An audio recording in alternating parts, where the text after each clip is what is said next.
अपने दोनों हाथों को आकाश की ऊंचाइयां प्रदान करते हुए जयनाथ कीजिएगा। बोले आदित्य आदिनाथ भगवान की जय जय जय। वर्तमान शासन भगवान महावीर स्वामी की, संत श्रवणीय आचार्य देव विद्यासागर जी महाराज की, परम पूज्य आचार्य समय सागर जी महाराज की, परम प्रमाणिक संत महामना मुनिराज प्रभा सागर जी महाराज की, परम पूज्य संधान सागर जी महाराज की, मनोज मुनि संघ की, अहिंसामयी जैन धर्म की। भक्तजनों, अत्यंत शुभ घड़ी के शुभ अवसर पर हम विराजमान हैं 1100 क्वार्टर के इस मंदिर जी के भव्य परिसर में, जहां विराजमान है आचार्य विद्यासागर जी महाराज के परम प्रभाव शिष्य मुनिराज प्रभा सागर जी महाराज, जो जगत में जाने जाते हैं गुणातन प्रणेता, संघ का प्रवर्तक, भावना प्रयोग प्रवर्तक एवं संप्रेक्षण समय के रूप में, जिनके मधुर वाणी सुनकर के हम अपनी शंकाओं के समाधान प्राप्त कर पाते हैं। और हम ही नहीं, अपितु पूरा विश्व अपने अपने घरों में बैठ करके फारास चैनल, जनवाई चैनल, प्रमाणिक ऐप के माध्यम से अपनी शंकाओं को प्राप्त करके अपने जीवन को धन्य कर पाता है। आज ऐसे गुरुदेव का अवतरण दिवस है। ऐसे शुभ अवसर पर हम प्रत्यक्ष उपस्थित होकर के अपनी शंकाओं का समाधान प्राप्त करेंगे। धन्य हुआ था वह प्रदेश झारखंड, जबकि सुरेंद्र जी सोही देव के घर में गुरुदेव ने एक नवजात के रूप में जन्म लिया था, और जन्म लेकर के अपने आप को इतना ऊंचा उठाते गए कि आचार्य गुरुदेव विद्यासागर जी महाराज से संसर्पति होकर करके दीक्षा प्राप्त कर दी। और दीक्षा प्राप्त करने के बाद हम सबके कल्याण की इतने सारे आयाम इन्होंने प्रस्तुत किए कि हम गिन नहीं पाएंगे। इनके अंदर में सिर्फ दया, करुणा, प्रेम, वात्सल्य और प्राणी मात्र के लिए उत्थान की भावना निरंतर पनपती रहती है। ऐसे गुरुदेव के श्रीमुख से हम अपनी शंकाओं के समाधान प्राप्त करें। उसके पूर्व मैं चाहता हूं कि गुरुदेव, आज का दिन आपके लिए कल्याणकारी तो है ही, होगा ही। हम सब भी आपकी छांव में रहते हुए आपसे पहले कल्याण प्राप्त करें, ऐसी भावना के साथ आपके चरण में सब नमोस्तु करेंगे। मेरे साथ चारिये नमोस्तु महर्षि, नमोस्तु महर्षि, नमोस्तु महर्षि। और मैं अब आप सबको नहीं बना गुणायतन प्रणेता बनकर के इन्होंने जो जैन धर्म की अक्षुण्णता को ज्ञापित करने का प्रयत्न किया है, उससे आज सूत्रधार के रूप में श्रीमान दिनेश कुमार जी, श्रीमती उषा जी जैन, अखिल जैन, निखिल जैन जबलपुर संबद्ध हुए हैं। यदि उपस्थित हैं तो आए, गुरुदेव चरण की अभिवादन करें। ऑनलाइन इन्होंने अपने आप को जोड़ा है। आपकी करतल ध्वनि उन तक पहुंचे निरंतर, ताकि साथ इसी प्रकार निर्माण नायक के रूप में संबद्ध होकर अपने जीवन को धन्य किया है इंद्रसेन जैन, चारू जैन, ग्रेटर नोएडा। इन्होंने बहुत बहुत अपने जीवन को उत्थित करने के लिए निर्माण के रूप में संबद्ध किया है। आपकी करतल ध्वनि उन तक पहुंचे, आपकी अनुमोदना उन तक पहुंचे, बहुत बहुत साधुवाद। शिक्षा मित्र, एक है ना शिक्षा मित्र सम्मान, बाद में एक ऑनलाइन शिक्षा मित्र के रूप में संबद्ध हुए हैं श्रीमती चित्र विजय जैन, अनुराग बंसल, पारुल, अरसिया, आरन, अशोक बिहार, दिल्ली। आपकी करतल ध्वनि अनुमोदक रूप उन तक पहुंचे, बहुत बहुत साधुवाद के साथ मैं भावना ये भाता हूं कि हम यहाँ बैठे हैं, गुरुदेव का गुरुकुलम एक भावना यहाँ पर प्रकट हुई है, उसको संवर्धित करने के लिए, उसको ऊंचा स्थान देने के लिए, उनकी मनोभावना पूरी करने के लिए आप हम भी शिक्षा मित्र के रूप में जुड़ करके अपने जीवन को धन्य कर सकते हैं। मैं इसके साथ ही परम पूज्य गुरुदेव संधान सागर के पास आपको लिए चलता हूं, जिनके माध्यम से हमारे नाम उच्चारित होंगे और हम शंकाओं की समाधान प्राप्त कर पाएंगे। बोले परम पूज्य संधान सागर जी महाराज की, मुनि संघ की। 1100 क्वार्टर की आज इस भव्य जिनालय के परिसर में अपन यह शंका समाधान प्रारंभ करें। प्रथम प्रश्न अनुष्का जी जैन संस्कार धानी जबलपुर से पूछ रही हैं, जीवन में एक लक्ष्य तय करना है, कब और कैसे करें? फिर से बोलो। जीवन में एक लक्ष्य तय करना, कब और कैसे करें? देखो, लक्ष्य तय करना कब और कैसे करना, सबसे पहले तो जीवन का लक्ष्य हो तब तो लक्ष्य बनाएंगे। जिस समय मनुष्य के सामने उसका लक्ष्य आ जाता है, उसी समय वो तय हो जाता है। सबसे बड़ी विचित्रता ये है कि ज़्यादातर लोगों का कोई लक्ष्य ही नहीं, वो जीवन जी रहे हैं, बस जिए जा रहे हैं।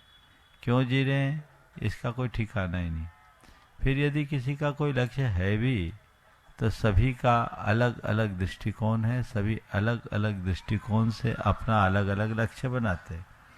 तो मेरा उद्देश्य क्या है, मेरी दृष्टि क्या है, उसके ऊपर निर्भर करता है। हर मनुष्य को अपना बृहत्तर लक्ष्य बनाना चाहिए और उद्देश्य पूर्ण जीवन जीने का अभ्यासी बनना चाहिए। जब ऐसा करेंगे तो लक्ष्य बनाने के लिए हमें कोई कठिनाई नहीं होगी। आप लोग अपने जीवन के अनुभव को देखिए, हर व्यक्ति जो भी काम करता है किसी न किसी लक्ष्य से जुड़ करके ही करता है। आप अभी यहाँ आए ना, तो घर से एक लक्ष्य बनाकर निकले कि हमें पहुँचना है, शंका समाधान में पहुँचना है और शुरू होने के पहले पहुँचना है, तो आप यहाँ उपस्थित हो गए। जब ये लक्ष्य लेकर आए, यहाँ पहुँच गए, बाकी तो आखिरी में भी आ जाएंगे। और कुछ ये भी होंगे कि टीवी पे ही तो सुनने मिल रहा है, अब जाने की ज़रूरत क्या है, क्या ज़रूरत है इतने मशक्क़त की। तो क्या है, एक छोटा सा लक्ष्य आपने जगाया, लक्ष्य बनाया, आपका पुरुषार्थ जगा। तो ऐसे ही छोटे छोटे लक्ष्यों से बड़े लक्ष्यों की पूर्ति होती है। कुछ अल्पकालिक लक्ष्य होते हैं, कुछ दीर्घकालिक लक्ष्य होते हैं और एक हमारा मूल लक्ष्य होता है। हमें सब लक्ष्यों की पूर्ति की तरफ ध्यान देना चाहिए। अल्पकालिक लक्ष्य अलग अलग क्षेत्रों में रहने वाले लोगों का अलग अलग होता है। जैसे एक विद्यार्थी का सबसे प्रारंभिक लक्ष्य अच्छे विद्यालय में प्रवेश कर पाना, अच्छे विद्यालय में प्रवेश पाने के बाद अच्छे से पढ़ाई करना, पढ़ाई करने के बाद आजकल ज़्यादातर जो लोगों का लक्ष्य है अच्छी सी नौकरी पाना, अच्छी सी नौकरी पाने के बाद फिर अपना घर बसाना, फिर घर बसाने के बाद बच्चा पैदा करना और उसके बाद पैसा कमाना। अब तो बच्चा बाद में आ गया, पैसा कमाना, उसके बाद बच्चा पैदा करना, रिश्तेदारी बनाना, अपनी पहचान बनाना, दुनिया में लग जाना और उसके बाद क्या है, खालिस्तान, कोई लक्ष्य नहीं। तो ये जो लक्ष्य है ये केवल इस दुनिया के लक्ष्य है, जो अल्पकालिक लक्ष्य है। दीर्घकालिक लक्ष्य भी है तो पूरे इस दृश्य जीवन तक है। अपने जीवन का अंतिम लक्ष्य होना चाहिए नरभव को सफल बनाना, नरभव को सार्थक करना, संसार के आवागमन से मुक्त हो जाना। तो जैसे जैसे हम अपने लक्ष्य निर्धारित करते हैं वैसा वैसा पुरुषार्थ जगता है और जैसा जैसा पुरुषार्थ जगता है वैसा वैसा परिणाम निकलता है। एकलव्य जैन दिल्ली से पूछ रहे हैं, भावनाओं को कैसे नियंत्रित करें जब वे बहुत प्रबल हो जाएं? देखिए, भावनाओं के विषय में मैंने अनेक बार मार्गदर्शन दिया है। लोग प्रायः अपनी भावनाओं को रोकने की कोशिश करते हैं, भावनाओं से जूझते हैं, भावनाओं से लड़ते हैं।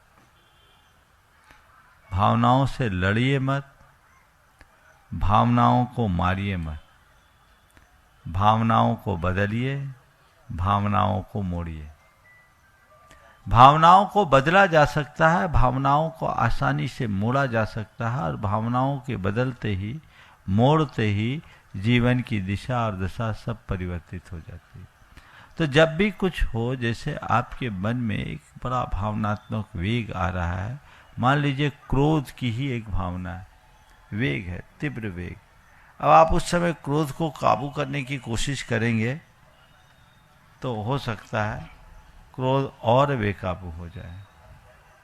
उस समय आपको क्रोध को जानना है, मेरे अंदर क्रोध आ रहा है, इस बात को स्वीकारना है कि मैं अभी क्रोध में हूँ, और फिर उस समय थोड़ा विवेक पूर्वक विचार करें कि ये क्रोध मेरे लिए अहितकर है, और आप उस क्रोध को यदि करुणा में मोड़ दें, क्रोध को क्षमा में मोड़ दें, तो आप क्रोध पर बहुत आसानी से, नियंत्रण नहीं, क्रोध से मुक्ति पा सकते हैं, क्रोध से मुक्ति पा सकते हैं। ध्यान रखना, भावनाओं को कंट्रोल करना और भावनाओं को मैनेज करना दो चीज़ें अलग अलग है। कई बार ऐसा होता है जो चीज़ें मैनेज करने योग्य है लोग उसे कंट्रोल करते हैं, और जो चीज़ें कंट्रोल करने लायक है उसको मैनेज करते हैं, मामला गड़बड़ हो जाता है। हमें ये देखना है कि क्या मैनेजेबल है और किसे कंट्रोल करना चाहिए। अगर हम अपनी भावनाओं को मोड़ने की कला सीख लें, या ऐसे आपकी भाषा में कहूँ भावनाओं को मैनेज करना सीख लें, तो हमारे जीवन में कोई कठिनाई नहीं हो। सम्यक दिशा दर्शन से हम अपनी भावनाओं को बखूबी मोड़ सकते हैं, बदल सकते हैं और उसका रस ले सकते हैं। विवान जी जैन रीवा से पूछ रहे हैं, माता पिता की आज्ञा और आत्म निर्णय में कैसे संतुलन रखें? देखिए, माता पिता की आज्ञा को हमें प्रमुखता देना चाहिए, आत्मनिर्णय को भी कभी गौण नहीं करना चाहिए। लेकिन हमेशा एक बात को स्मरण में रखना चाहिए कि मेरे अनुभवों से मेरे माता पिता का अनुभव बड़ा है। मैं जो सोचता हूँ, मैं जो समझता हूँ, वो उसका एक दायरा है। प्रायः बच्चों के जो भी निर्णय होते हैं वो अनुभव प्रसूत नहीं होते। थोड़ा बहुत कुछ पढ़ लिया उसके आधार पर होता है, कुछ सुन लिया उसके आधार पर होता है, अथवा अपने दोस्तों के निर्णयों से प्रभावित निर्णय होता है। वो प्रायः कई बार हमें उलझा देता है। हमें ऐसे निर्णयों से बचना चाहिए। जबकि माता पिता अथवा बड़े जनों का जो भी निर्णय होता है वो अनुभव प्रसूत होता है, अनुभव से सना हुआ होता है। वो उनके जीवन में बहुत सारी चीज़ें घटी भी होती, उसके आधार पर होता है।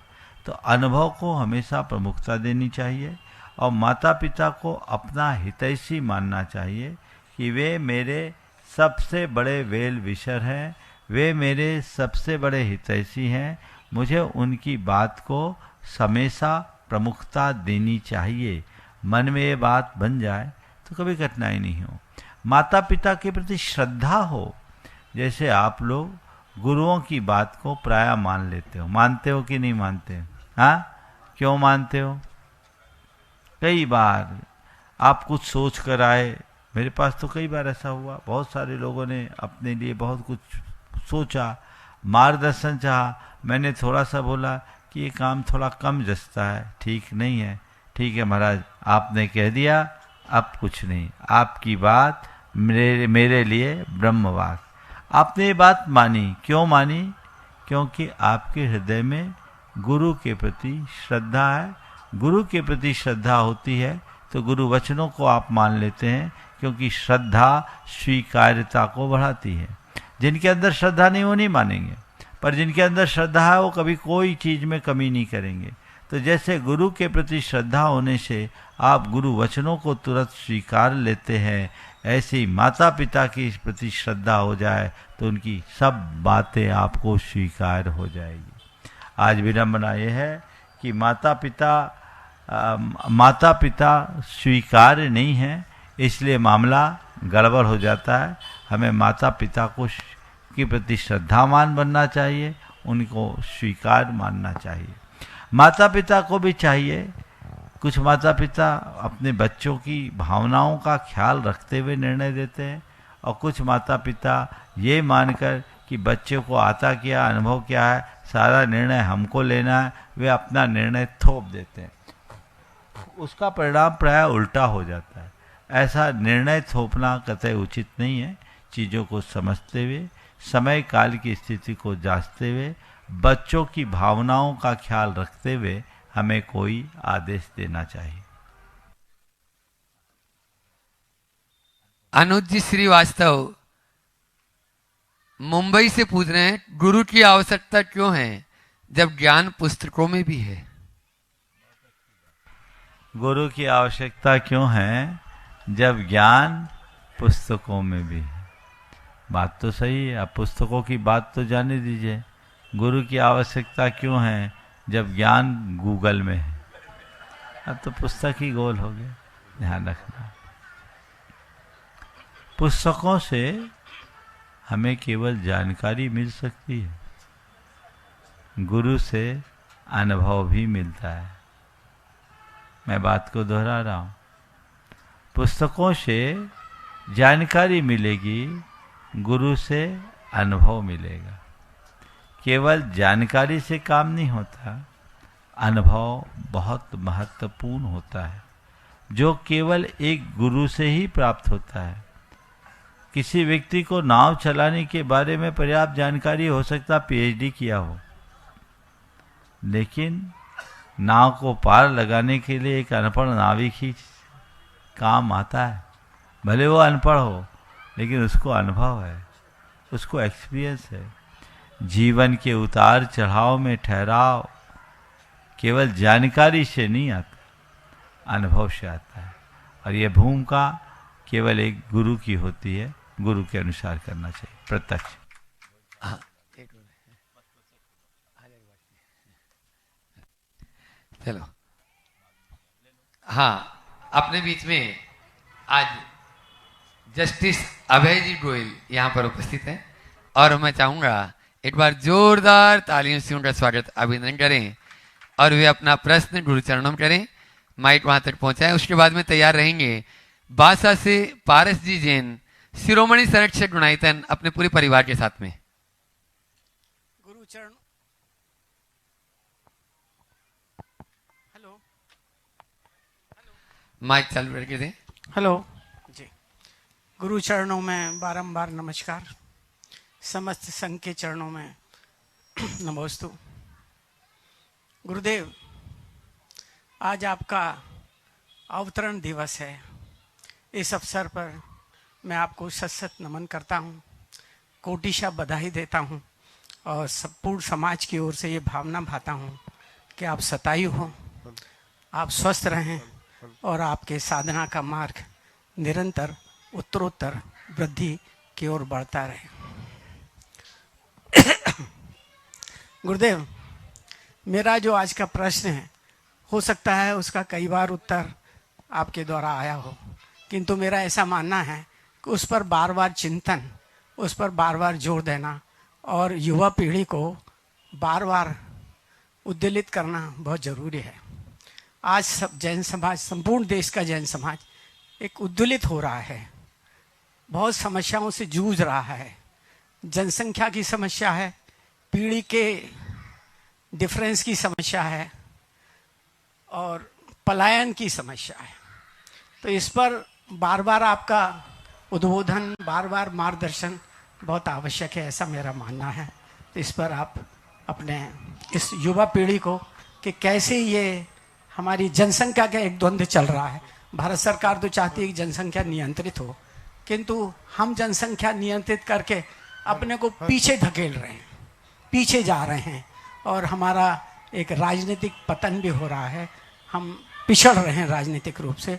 इस संबंध में चाहता हूं कि पुनः आपका मार्गदर्शन हमें प्राप्त हो। जस्टिस साहब ने बहुत ही गंभीर मुद्दा यहाँ उपस्थित किया है। पहले तो मैं चाहूँगा एक बार गोहिल साहब का सभी लोग जोरदार करतल ध्वनि से अभिनंदन करें। आपने जो मुद्दा उठाया है बिल्कुल सही, ये मुद्दा समय समय पर उठते रहना चाहिए। जनसंख्या से केवल हमारे राजनीतिक वर्चस्व की ही बात नहीं है, अब तो हमारे अस्तित्व का सवाल आ गया है। अभी हम बहुत थोड़े से लोग हैं, सेंसस के अनुसार 44.46 लाख हैं, कोई ज़्यादा संख्या नहीं है। और जिस तरह से हमारी टोटल फर्टिलिटी रेट है TFR, उसके हिसाब से तो हम बहुत पीछे हैं। और यदि यही रफ्तार रही तो आने वाले 50 साल बाद हमारी स्थिति क्या होगी? जैन समाज एक विलुप्त समाज के रूप में आ जाएगी। जैन धर्म एक विलुप्त प्राय धर्म बन जाएगा। जैनों की स्थिति वही बन जाएगी जो आज पारसियों की है, नाम मात्र रह गए। तो फिर हमारा क्या होगा? हमारा धर्म, हमारी संस्कृति, हमारी परंपरा और इतनी समृद्ध विरासत, इसका क्या होगा? तो हमें चाहिए कि पंचम काल के आखिरी समय तक जैन धर्म के प्रवाह को आगे बढ़ाना है, तो जैनों को आगे बढ़ाने की कोशिश करें। संतति के अभाव में संस्कृति का विकास नहीं होता। हमारी संस्कृति तभी तक पुष्ट होती रहेगी जब तक संतति होगी। तो संतति को बढ़ाना आप सबकी जिम्मेदारी है। मैं सभी युवाओं से इस पर विशेष रूप से कहूँगा, तुम बहुत भाग्यशाली हो कि तुम्हें एक ऐसे परंपरा में जन्म लेने का सौभाग्य मिला, जहाँ पीढ़ियों से अहिंसा के संस्कार है। पीढ़ियों से वो संस्कार तुम्हें मिले, आने वाली पीढ़ियों को भी मिले। वो जिम्मेदारी तुम्हारी है। वो तब होगा जब वंश की बेल अच्छुन्न बनी रहेगी। ये जिम्मेदारी सभी युवाओं की है। हमें अपने धर्म, अपनी संस्कृति के विकास के लिए आगे बढ़ाना चाहिए। जैनों को जैन धर्म को तभी सुरक्षित रख पाएंगे जब हम जैनों को सुरक्षित रख पाएंगे। जब तक जैन है तभी तक जैन धर्म है। और जैन के लिए एक तो उपाय है, जैन बढ़ाएं। वो बढ़ाने की व्यवस्था आपके पास है ना, आप बढ़ाइए। दूसरा, जैन बनाए, बनाने का काम हम लोग कर रहे हैं। जन्म से कोई जैन हो या ना हो, कर्म से जैन हो। जिसके अंदर अहिंसा और वीतरागता के प्रति आस्था हो गई, नाम भले उसका कोई हो, पर वह व्यक्ति जैन है और हमें उसे गले लगाने का भाव रखना चाहिए। जैन बनाने का लक्ष्य होना चाहिए। विचारों से जैन, टाइटल में जैन हो तभी वो जैन होगा, ये भ्रम है। भाव और विचारों में जैन होगा तब पक्का जैन होगा, ये यथार्थ है। हमें उन्हें आगे बढ़ाना चाहिए। मैं तो इस दिशा में काम कर रहा हूँ और हमें इसी कंसेप्ट के साथ काम करने की ज़रूरत है।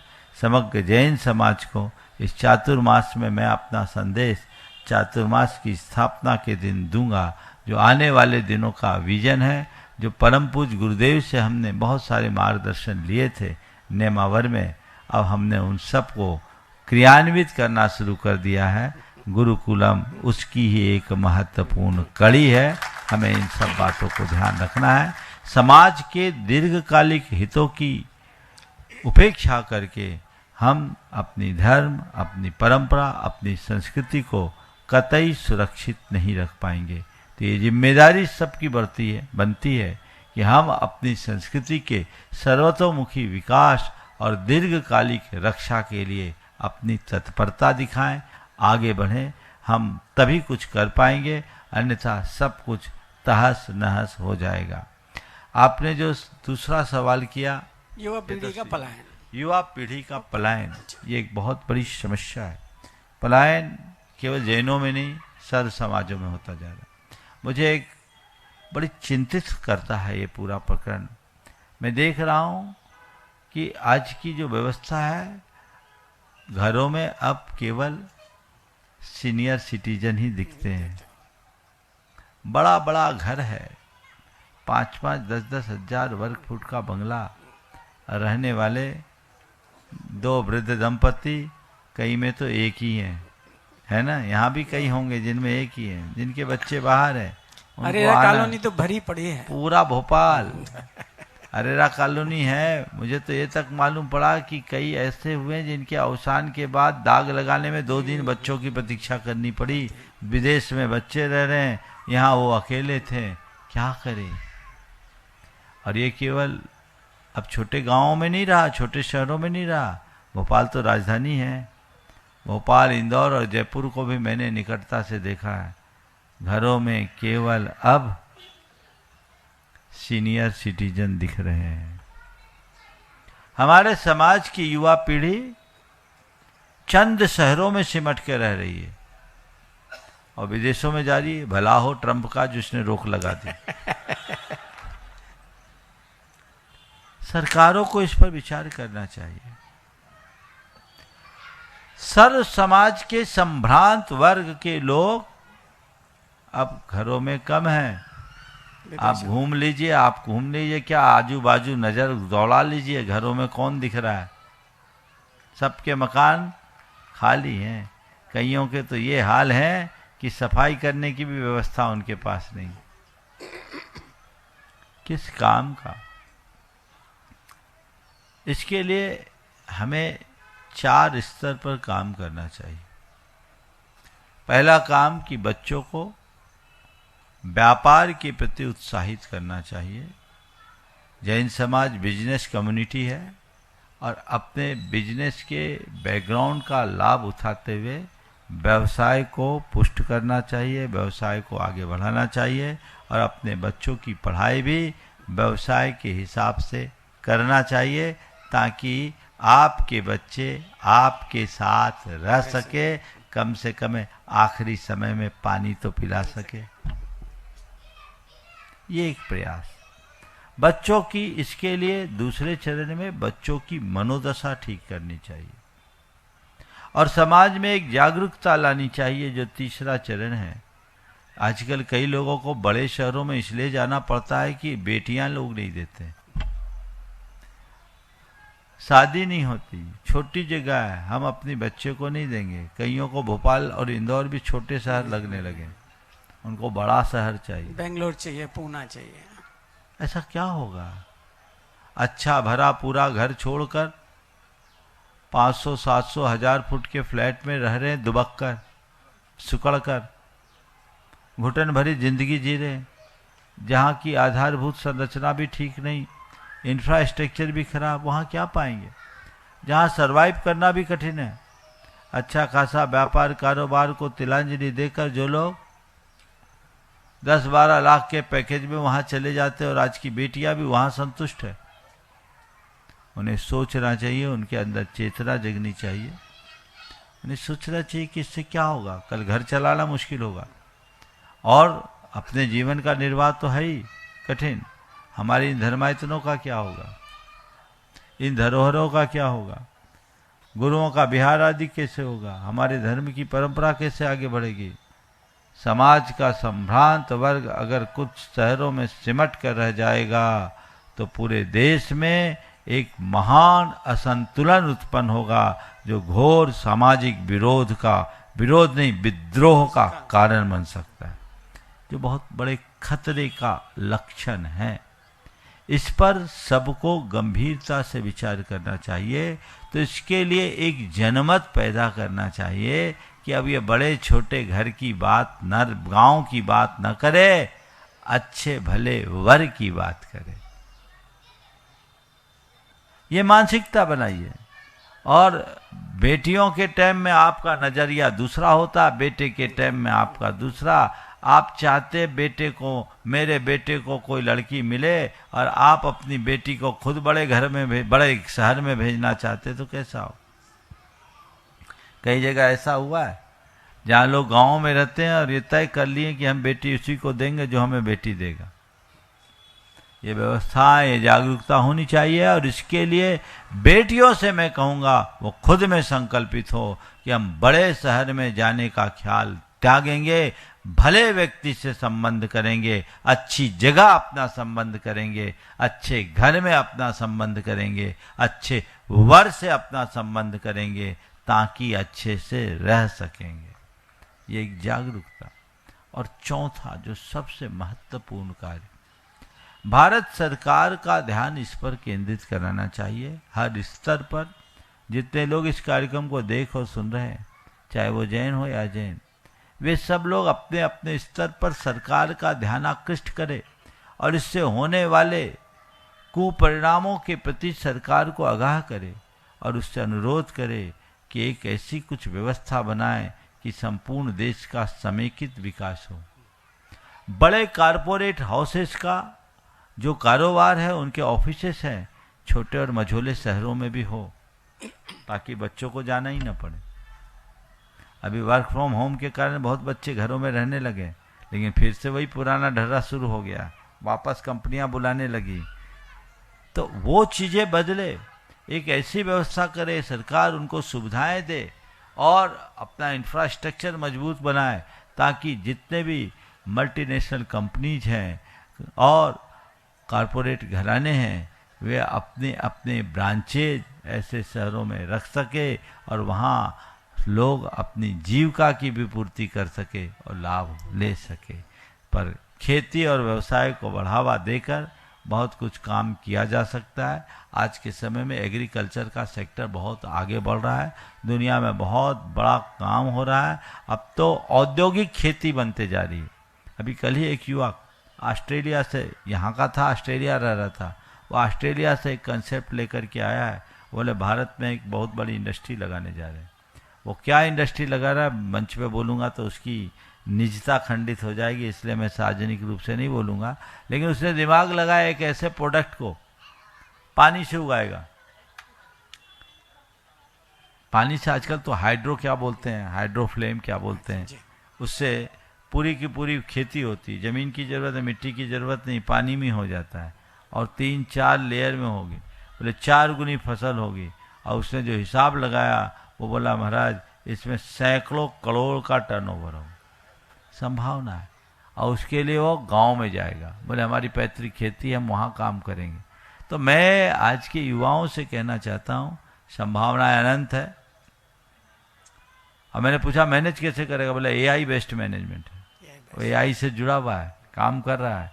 टेक्नोलॉजी बहुत एडवांस हो गई है, तो टेक्नोलॉजी का आप अपने अर्थ में उपयोग करिए तो बहुत अच्छा काम कर सकते हैं। ये जागरूकता लोगों के मन में जगानी चाहिए। जब ऐसी जागरूकता आएगी तभी कुछ अच्छे परिणाम आ पाएंगे और हम कुछ अच्छी दिशा में आगे बढ़ पाएंगे। नमस्ते। पारसी जैन बांसा से शिरोमणि शरद शेठ पूरे परिवार के साथ में एक बार जोरदार ताली बजा दीजिए, इनका भी आप अभिनंदन कर दीजिए। और आज अपने बीच में जयपुर से अभिजीत जी जैन यहाँ पर उपस्थित हैं, वे अपना प्रश्न करेंगे। मुनि शीघ्र के चरणों में बारंबार नमोस्तु इच्छामि, शल्लक जी के चरणों में इच्छामि। महाराज से बुरे विचार बार बार क्यों आते हैं और क्या उनके आने से पाप है? बुरे विचार बार बार क्यों आते हैं, आने से पाप है। देखो जानबूझ करके विचार करो तो पाप है, अपने आप आए तो अज्ञात भाव से आए हुए विचार है, मन की दुर्बलता है, उनसे अप्रभावित रखो। विचार आए तो आने दो, लेकिन अपने मन को उससे अप्रभावित रखो, रास्ता ठीक होगा। नमस्ते महाराज। अभिजीत जी जैन जयपुर से अपने बीच में कर्मठ कार्यकर्ता हैं और समर्पित हैं गुरु चरणों में। एक बार जोरदार ताली बजा दीजिए इनके लिए। और दिल्ली से निमित जी अर्चना जी जैन तैयार हैं। गुरुदेव के चरणों में त्रिवार वंदन। गुरुदेव श्री, मेरा प्रश्न वैसे तो सामाजिक ही है, लेकिन जो अपने जैन समाज और जैन घर है उनके आहार के लिए है। आज अपन पूरे समाज में भी देखते हैं, जैन समाज में भी देखते हैं, जितने भी युवा हैं और घर है, शाकाहार के नाम पे घर पे भी आलू प्याज और बाकी सारा सब बनाते हैं, सब करते हैं। जो बाहर लोग जॉब कर रहे हैं उनको लिए भी जब खाना खाते हैं, टिफ़िन जाता है, सब करता है, तो इन चीज़ों की सारी व्यवस्था वो होती है। शाकाहार के नाम पे ये चल रहा है, तो क्या कोई ऐसी व्यवस्था नहीं हो सकती, या कोई अपना संदेश ऐसा एक आप समाधान कीजिए ताकि सब लोगों को समझ में आए कि भाई ये अभक्ष्य है और अपने कुछ व्यवस्थित इसकी व्यवस्था होनी चाहिए समाज। बहुत ही महत्वपूर्ण सवाल अभिजीत ने यहाँ किया है और इस पर गंभीरता से विचारना चाहिए। सबसे पहले आप सबको इस बात का गर्व होना चाहिए कि पूरे विश्व में जैन फूड के कारण जैन धर्म की एक अलग पहचान बनी है कि नहीं बनी? आज हम जैन धर्म को वैश्विक स्तर पर पहचान दे पाए हैं, तो उसमें सबसे बड़ा कारण क्या है? आपका भोजन। अलग से आज भी एयरलाइंस में भी मिलता है और 5 सितारा होटलों में भी मिलता है। लगभग संपूर्ण विश्व में जैन फूड की अलग व्यवस्था है। लेकिन ये व्यवस्था कब तक रहेगी? जब तक जैन लोग जैन फूड को प्रमुखता देंगे। अब जब जैन लोग ही जैन फूड को गौण कर देंगे तो फिर ये जैन फूड प्रोवाइड कौन करेगा?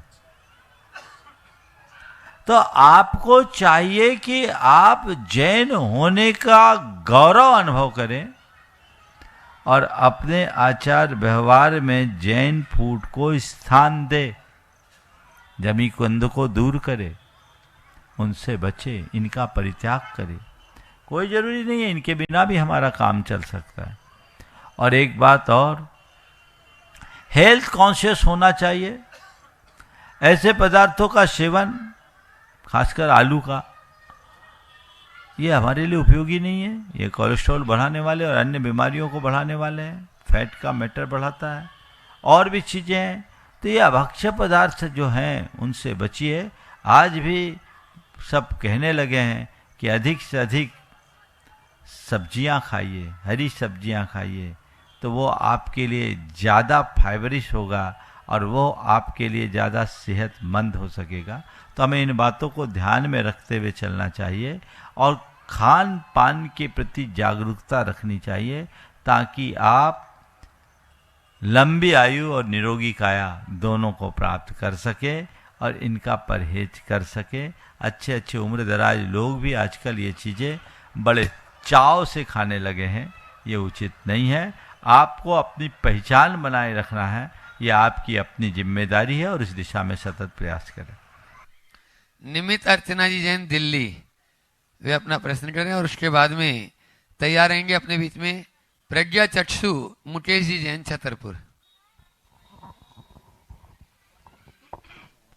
अवतरण दिवस पर महाराज जी को कोटि कोटि नमस्तु। महाराज जी, जैसे आज मैं जॉब कर रहा हूँ और जॉब में जो मैंने पढ़ाई करी है उसका हम व्यवसाय में कैसे इस्तेमाल करें? मतलब जैसे आज मैं जॉब कर रहा हूँ तो मैं व्यवसाय में कैसे स्विच करूँ? देखो, जॉब कर रहे हो, अब व्यवसाय करना है तो पहले तो ये तय करो कि मुझे व्यवसाय करना है, ठीक है। अब व्यवसाय करना है तो मुझे कौन सा व्यवसाय करना है ये देखो, और फिर उसको देखने के पहले मेरा बैकग्राउंड क्या है ये देखो, मेरा फाइनेंशियल स्टेटस क्या है ये देखो, मैं कहाँ एक्सपीरियंस ले पाऊँगा ये देखो, मेरी लिंक क्या है ये देखो। इन सब चीज़ों को देखने के बाद आप अपने व्यवसाय की तरफ ध्यान दो। व्यवसाय करोगे, पर व्यवसाय तब करो जब जेब भरी हो। व्यवसाय किसका करो? व्यवसाय उसका करो जिसका अनुभव हो, और जिस क्षेत्र में व्यवसाय करना चाहते हो उसके अनुभवियों से मिलो, अनुभव लेकर आगे बढ़ो, तब आगे बढ़ो। नमस्ते महाराज जी। अपने बीच में छतरपुर से जो प्रज्ञा चक्षु हैं, भले ही बाहरी नेत्र नहीं लेकिन भीतरी नेत्र है, और जो राष्ट्रपति पुरस्कार से 2 बार सम्मानित शिक्षक दिवस हो चुके, एक बार जोरदार ताली बजा दीजिए। नवोदय विद्यालय नौगांव, मुकेश जी जैन छतरपुर। हे विद्यासागर संत, हे प्रमाण सागर संत, कर कर मुकांत गुरु, तुमको अनंत बार मेरा नमस्कार हो। ओ क्रोध मान माया लोभ राग और द्वेष नहीं, कि क्रोध मान माया लोभ राग और द्वेष नहीं। हे प्रमाण के सागर तुम्हें मेरा नमस्कार हो। उस शिव ओम सवाल कर लो भाई। हे भावी अरे हंत तुम्हें मेरा नमस्कार हो। हे भगवान, संपूर्ण जैन समाज छतरपुर और सिंगाई परिवार की ओर से इस अवतरण दिवस पर आपको बारंबार नमोस्तु भगवान। हमारा प्रश्न ये है गुरुवर, मैं नवोदय विद्यालय में संगीत शिक्षक हूँ और वहां पर जब भी मैस मीटिंग होती है, अभी अभिजीत भैया ने जो प्रश्न पूछा उससे संबंधित है, तब मुझे सबसे अधिक टेंशन होता है, क्योंकि आज लगभग 95% क्या उससे भी ज्यादा लोग अनुभव प्रेमी आ गया, हमारे मुश्किल शाकाहार को विरोध करते हैं वो, और मैस में कोशिश करते हैं उसके लिए। तो उस समय महाराज हमें बड़ा उसका सामना करना पड़ता है, यद्यपि हम डटे रहते हैं पूरे उस तरीके से। और हमारे स्कूल में कभी मैस में हम लोगों ने शाकाहार के अलावा वो नहीं करा। तो गुरुवार मैं शिक्षक हूँ और मुझे कैसे सहायता में दृष्टि भी आपको चाहिए कि आप अपने अधिकारों के दायरे में रहते हुए जितना बन सके शाकाहार के लिए प्रोत्साहित करते रहिए, और ये सुनिश्चित कीजिए कि कम से कम जो शाकाहारी हैं उन्हें शुद्ध शाकाहारी भोजन मिल सके। गुरुवर नमोस्तु गुरुवर।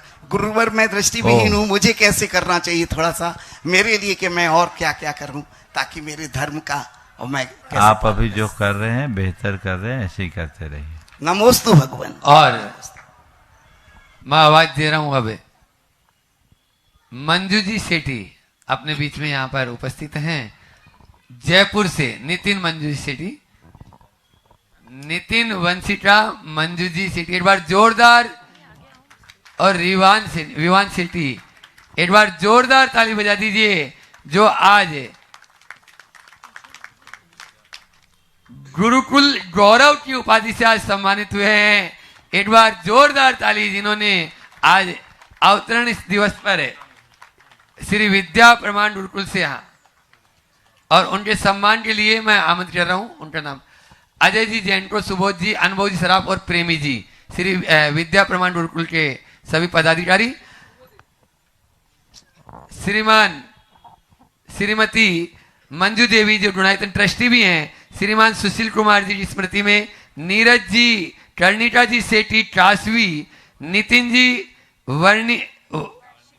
वर्षिका, रिवान सेठी परिवार नेमीनगर जयपुर, एक बार जोरदार ताली बजा दीजिए। वे इनका प्रतीक चिन्ह देते हुए सम्मान भी कर रहे हैं और वे अपना प्रश्न करेंगे। और आज ये प्रथम गुरुकुल गौरव बने हैं, अभी तो और भी बनेंगे, आप लोग भी बन सकते हैं आज। हाँ, और जिन्होंने बहुत ही अच्छा, एक बार जोरदार ताली बजा दीजिए। इनकी शुरू से वहां से चले तभी भाव लेके चले कि गुरु चरणों में हम जा रहे हैं। तो श्री विद्या प्रमाण गुरु महिला सम्मान में अंजू जी गुड़गांव।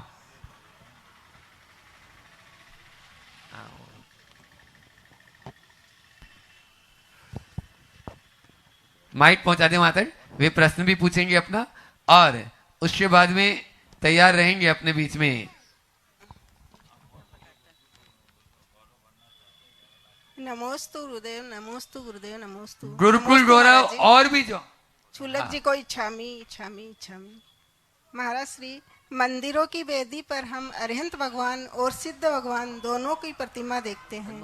अरिहंत भगवान की प्रतिष्ठा तो सूर्य मंत्र द्वारा और अंक विधि द्वारा की जा सकती है, लेकिन सिद्ध भगवान की प्रतिष्ठा निराकार होने के कारण नहीं होती, फिर इसे वेदी पर पूजनीय क्यों माना जाता?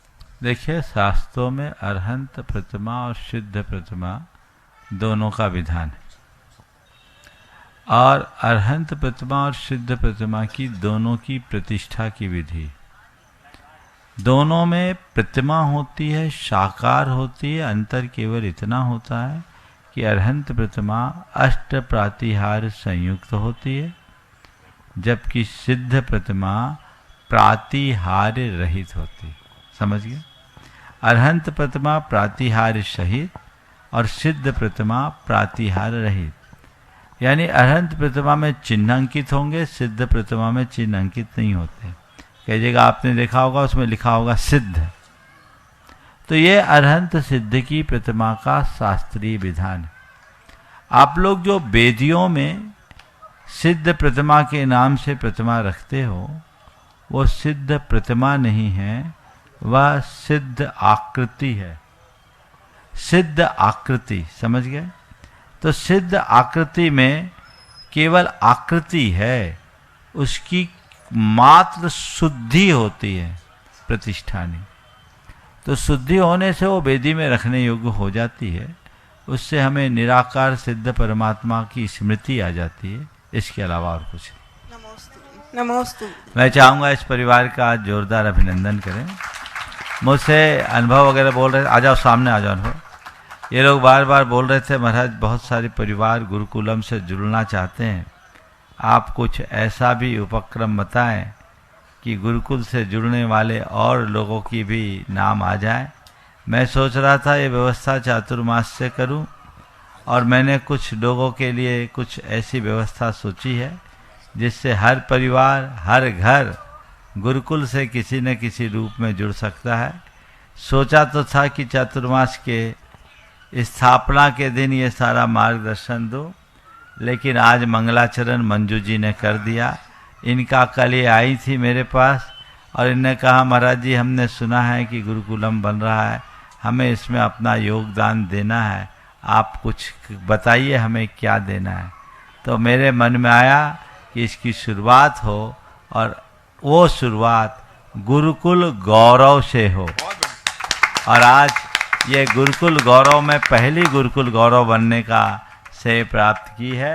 ऐसे गुरुकुल गौरव के अलावा अन्य भी योजनाएं हैं जो अब अभी नहीं, मैं समय पर बताऊंगा, लेकिन मैं ये जरूर चाहूँगा कि ये गुरुकुलम एक बहुत श्रेष्ठ उपक्रम है। इसके पीछे बड़ी उदात्त दृष्टि है, व्यापक दृष्टिकोण से इसे क्रियान्वित किया जा रहा है। हमारा जो इसके साथ सोच है वो बहुत आगे का है। हमने ये सोचा है कि अभी 180 बच्चे तो आए हैं, ये बच्चों की संख्या हर साल बढ़ेगी। प्रति वर्ष अगले साल से 30 बच्चे हर साल और बढ़ेंगे, और इन बच्चों को बहुत अच्छी शिक्षा संस्कार के साथ देकर इन्हें बहुत आगे बढ़ाने की भावना है। ये बच्चे आगे दुनिया में कहीं भी जाकर देश विदेश में पढ़ना हो तो पढ़े, कैम्ब्रिज और हार्वर्ड में भी पढ़ना हो तो इन बच्चों को अवसर मिले और गुरुकुलम के माध्यम से गुणायतन उन्हें हर प्रकार का सहयोग दे। आज ये आप सबके लिए बड़े गौरव का विषय है कि इतनी उत्तम शिक्षा पूरी तरह स्कॉलरशिप बेस्ड है। एक पैसा किसी बच्चे से नहीं लिया जा रहा है। यहाँ तक कि उनके ड्रेस और ट्रांसपोर्टेशन के लिए बस की फीस भी गुणायतन दे रहा है। ये गुणायतन का एक बड़ा अच्छा उपक्रम है। आपको इसके लिए गर्व होना चाहिए और गुणायतन इसके लिए कटिबद्ध है। गुणायतन ने पिछले साल इंदौर चातुर्मास में 17 नवंबर को अपने अधिवेशन में संकल्प पारित किया है कि अब हमें शिक्षा के क्षेत्र में राष्ट्रीय स्तर पर बृहत्तर कार्य करना है। तो इसके लिए गुरुकुल गौरव बनने का सौभाग्य आपको है। और भी हैं जो 4-5 स्तर से लोगों को जोड़ा जाएगा। इसकी राशि अभी आप सबको बता दी जाएगी। आप सब इससे जुड़िए, हर परिवार जुड़ना चाहिए। अभी पहला गुरुकुलम भोपाल में खुला है और हमें ऐसे अनेक गुरुकुलों की इच्छा है, भावना है, और भी आगे आने वाले हैं। इंदौर में इसकी पूरी तैयारी चल रही है और भी कई जगह लोग ऐसी भावनाएं रख रहे हैं। मैं देश भर के लोगों से कहूँगा जो इस तरह के उपक्रम में आगे आना चाहते हैं, जिनकी इच्छा है कि इस तरह के कार्य को आगे बढ़ाया जाए, वे आगे आए। और जहाँ भी रहेंगे गुणायतन के लोग पूरे देश में हैं, वे वहाँ उसका संचालन करेंगे। यहाँ के संपूर्ण गुरुकुलम का संचालन गुणायतन परिवार आचार्य विद्यासागर प्रबंध विज्ञान संस्थान के सहयोग से भोपाल गुणायतन परिवार के द्वारा संचालित किया जा रहा है। आज ये टीम कुछ चेहरे है, पूरी टीम, पूरा भोपाल बहुत बड़ा एक संकाय है। कुछ चेहरे आगे आकर के काम करते हैं, अभी और भी हैं। सब जो भी इसमें सहयोग देना चाहते हैं जरूर दे। इसके लिए आगे आने की सबकी इच्छा होनी चाहिए। दूसरी बात इसके साथ मैं और कर दूं, परसों परम पूज्य गुरुदेव का दीक्षा 30 तारीख को गुरुदेव का दीक्षा दिवस हम सबको भव्याति भव्य तरीके से यहाँ पर संपन्न करना है। और उससे पहले रविवार है, तो रविवार को यहाँ एक विशिष्ट सभा 1100 क्वार्टर की कमेटी ने बहुत बढ़िया तैयारी की है। खासकर मनोज भाई बहुत उत्साहित होकर इस कार्य को अंजाम दे रहे हैं। और उस 29 और 30 तारीख के कार्यक्रम में भी आप सबको बढ़ चढ़ कर के हिस्सा लेना है। और बंधुओं, इस बार जो आपने सोचा नहीं था वो हो रहा है। बोलो, हो रहा है कि नहीं हो रहा है? क्या बोल रहा हूँ मैं, आप समझ गए मैं क्या बोलना चाह रहा हूँ? क्या क्या थोड़ा और जोर से। चातुर्मास। ये मौका आपको बाई चांस मिल गया, और यह भी एकमात्र गुरुकुलम के निमित्त से। तो आप लोगों को चाहिए कि उसके लिए भी अपना पूर्ण उत्साह बनाकर रखे, उमंग और उल्लास के साथ जुड़े और उस उपक्रम को ऐसे साकार करे कि विश्व में एक मिसाल बन सके। ये पहला गुरुकुलम भोपाल वासियों के भाग्य से भोपाल में है, तो ये मुझे पूरा विश्वास है कि भोपाल को एक नई पहचान देगा। आने वाले 13 तारीख को चातुर्मास की स्थापना, यद्यपि मैंने अभी तक तय नहीं किया है कि कहाँ करना है। 29 तारीख को हम इसके बारे में कहेंगे। हालांकि सब लोग अपने अपने आग्रह कर रहे हैं और गुरुकुलम वाले गुरुकुलम का भी आग्रह कर रहे हैं। हम समय पर इसका निर्णय लेंगे, लेकिन इतना तो तय हो ही गया है कि चातुर्मास अब भोपाल वालों को तय करना है कि चातुर्मास में क्या करना है। समझ गया? और आपको ये भी पता है हमारे चातुर्मास में पिछले साल से हमने एक ही कलश की व्यवस्था रखी, और आपको ये भी पता है कि हमारे पास बोलियां कुछ नहीं होती, पर लोग अपने आप बोल देते हैं। पिछले चातुर्मास में एक मुख्य यजमान थे और 9 रत्न थे जिनने पूरा चातुर्मास सानंद संपन्न कर दिया। भोपाल वालों के लिए भी मैं ये संदेश देना चाहता हूँ, अभी से संपर्क कर ले। कई लोगों ने अपने भाव तो पहले से ही व्यक्त कर दिए, लेकिन आज सार्वजनिक रूप से मैं इसलिए कह रहा हूँ, कहीं ऐसा ना हो कि आपकी बात मन की मन में रह जाए। ये सुअवसर है, योग से चौमासा तुम्हें मिल गया। 1995 में चतुर्मास हुआ था चौक में, और 99 में हुआ था भोजपुर में, है ना। भोजपुर को भी भोपाल मान लो तो 2 हुआ। अब 25 साल बाद, 26 साल बाद मौका आप लोगों को मिल रहा है, और ये अनायास। तो आपको चाहिए कि ये तय करना है कि इस चातुर्मास में मैं कहाँ हूँ, मेरा क्या है। जिसको भी जो योगदान देना है वह सब चीज़ें मैं विस्तार से इन सब के बारे में रविवार को सोचूंगा, रविवार को कहूँगा। इस बार हमने कुछ और प्रारूप सोचा है, और ये सब गुरुकुलम के निर्माण में एक महत्वपूर्ण कड़ी बनेगी। इसलिए आप सबको तन मन धन से इसमें समर्पित होकर के आगे बढ़ना चाहिए। आज मंजू जी, जो नितिन जी की मातेश्वरी है, इनने मंगलाचरण किया है। मुझे पूरा विश्वास है कि गुरुकुलम जिस रूप में आप लोग देखना चाहते हैं उससे कहीं अच्छे स्वरूप को प्राप्त करेगा। सभी लोग इसी भाव भूमिका के साथ आगे बढ़ाएं। और आप भी आज हाँ, अगला प्रश्न सुनील जी, पब्लिशर, लाल जाटी अपने बीच में है, वहां तक माइक पहुंचे जल्दी से। तब तक महाराज जी, हजारीबाग पावन भूमि, जिस भूमि पर नवीन के रूप में एक व्यक्ति का जन्म हुआ और आज वह व्यक्तित्व प्रमाण सागर जी के रूप में पूरे देश को प्रकाशित कर रहा है, ऐसे नवीन से प्रमाण सागर बने, ऐसी पावन भूमि से हजारीबाग से हीरा जी बढ़ जाता नमोस्तु पूछ रही है। वहां आज बहुत अच्छा भी प्रोग्राम भी हुआ है।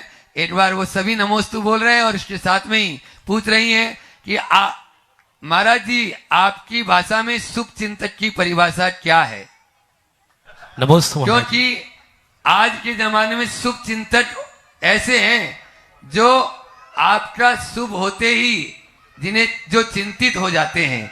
मेरी शंका का समाधान करें। बहुत अच्छी बात है, और मैं ऐसे लोगों के प्रति अपनी सहमति जताता हूँ जो हमारे शुभ होते ही चिंतित हो जाते हैं। मैं उनका बहुत धन्यवाद देता हूँ, क्योंकि उनकी चिंता होने से मेरा शुभत्व सुरक्षित हो जाता है। अगर किसी के पास धन हो तो उसकी सुरक्षा की चिंता उसे करनी पड़ती है, लेकिन किसी धनी के धन की चिंता दूसरों को हो जाए तो वो निश्चिंत हो जाता है। तो अगर आपके शुभ होने पर कोई चिंतित होते हैं तो ये समझ लीजिए वो आपकी निश्चिंत होने का मार्ग खोल रहा है। इसलिए निश्चिंत हो जाइए, उनको अपना काम करने दीजिए और आप अपना काम कीजिए। बोलिए महाराज श्री सुनील जी, पब्लिशर्स, और उसके बाद में हो गया टाइम। महाराज श्री आज एक कविता भी प्रस्तुत करनी है 11 स्टूडेंट। अनिसा गीता, अनिता जैन को परिवार। जैन को नहीं है, गीता। महाराज श्री के चरणों में त्रिवार नमोस्तु। छोटा सा सवाल करना चाहिए। छोटा है महाराज। आपको तो अवतरण दिवस की बहुत बहुत मंगल मांगना हो, रत्ना तेरे आपका उत्तम बने, यही भावना भाते हैं महाराज। सांसों की सीमा निश्चित है, सांसों की सीमा निश्चित है, और इच्छाओं का कोई अंत नहीं। और धरती पे ऐसा कोई मानव नहीं जिसकी कोई इच्छा नहीं। महाराज, ये प्रकृति रोज करोड़ों लोगों का पेट भरती है, पर एक मनुष्य अपनी तृष्णा का पेट जीवन भर तक नहीं भर पाता। महाराज, तृष्णा बढ़ी कि क्षुधा बढ़ी कि इच्छा बढ़ी? प्रश्न ये है महाराज कि तृष्णा बढ़ी कि क्षुधा बढ़ी? तृष्णा बढ़ी, क्षुधा बढ़ी या इच्छा बढ़ी? मैं तो ये कहता हूँ क्षुधा प्राकृतिक है और तृष्णा विकार। जो प्राकृतिक है उसका संबंध अल्प साधनों से हो सकता है, लेकिन जो विकार है उसे कभी पूरा नहीं किया जा सकता। समझ गए? क्षुधा तो क्या है? पेट की पैमाइश है, भर गए, प्रकृति ने एक व्यवस्था बनाई है, खत्म हो गए। लेकिन इच्छा या तृष्णा ये स्वाभाविक नहीं है, ये विकार मनुष्य को पल पल विचलित करता है। इसलिए उससे बचना चाहिए। नमोस्तु महाराज।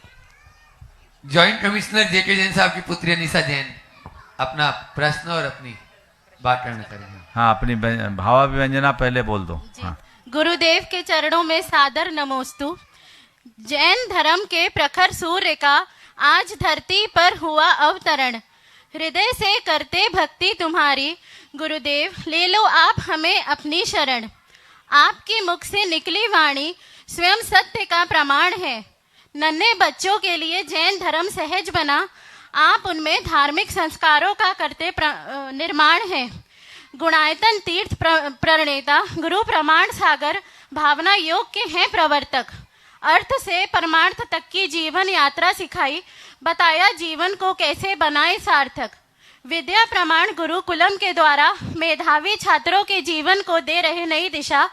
आपको बारंबार नमस्कार करते हम गुरुदेव, आपके चरणों में नतमस्तक है ये अनीशा। धन्यवाद। जय जिनेंद्र।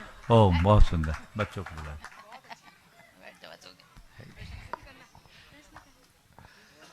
जो अहरनी इस गुरु सेवा में लगे रहते हैं, ऐसे धैर्य भाई, अभी जी, विक्की जी, विवेक भाई, समर्थ, आलोक जी, मनु, एक बार जोरदार ताली बजा दीजिए इन सभी चेहरों के लिए जिन्हें जब ये समय सभी समृद्ध परिवार से हैं, लेकिन फिर भी गुरु चरणों के अनन्य भक्त जो अपना सब कुछ छोड़कर यहाँ गुरु सेवा में हमेशा लगे रहते हैं, वे अपना प्रश्न कर रहे हैं। विक्की भाई भी वहीं पहुंच जाए। बोलो। नमोस्तु गुरुदेव। गुरुदेव, दुनिया में तमाम डाकघर प्रेम से चलते हैं, तमाम डाकघर हैं जो प्रेम से चलते हैं और कचहरियां नफरत से चलती हैं। तो घटते हुए डाकघर में गुरुदेव, घटते हुए डाकघर प्रेम को घटाने का प्रतीक है क्या? बहुत अच्छी बात की। डाकघर प्रेम से चलते हैं और कचहरियां नफरत से। आज बिल्कुल सही है कि डाकघरों की संख्या घट रही है, कम हो रही है, कचहरियों में वादों की संख्या बढ़ रही है। ये इस बात का प्रमाण तो है कि प्रेम सिकुड़ रहा है, नफरत फैल रहा है। कारण संपर्क भले बढ़ रहे हैं, संवाद घट रहे हैं। मेरी बात को ध्यान से सुनें। संपर्क भले बढ़ रहे हैं, संवाद घट रहे हैं।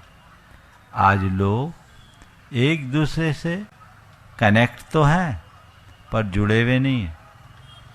सोशल मीडिया की ये सबसे बड़ी विडंबना है। हमें इनके प्रति जागरूकता रखने की जरूरत है और जीवन की सच्चाई को स्वीकारने की आवश्यकता है। ओम शांति। नमस्ते गुरुदेव। आज के सत्र को यहीं पर विराम। कल प्रातःकाल पुनः 8:30 बजे। बोलिए।